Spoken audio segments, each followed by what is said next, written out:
Hi guys, when I upgraded to Windows 10 operating system, suddenly I was missing my Hibernate option. Let me quickly show you on my screen. So when I click on the start button and then the power button, there is no Hibernate option here. Hibernate option saves your current system state to the hard drive and then effectively shuts down the system. When you start it up again, it restores that state, letting you resume from where you left off.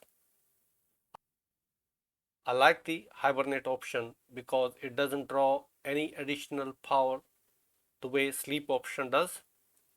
But if you are a Windows 10 user, you may have noticed there is no Hibernate option when you click the start button and click on the power button. Fortunately, it is very easy to restore Hibernate option, and let me show you how to do it. In the search bar, just type power and sleep and click on the very first application which says power and sleep settings. In this window, go to additional power settings, and on the left hand side there is an option called choose what the power buttons do.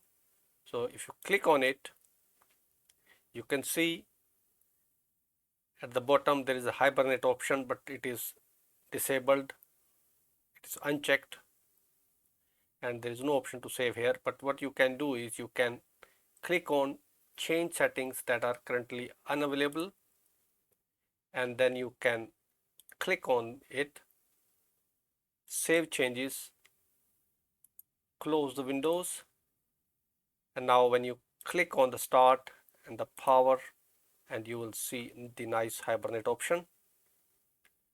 Hope your computer enjoys its slumber. Thanks for watching. If you haven't done already, please subscribe, share and like the video. Please do let me know in comments if you face an issue.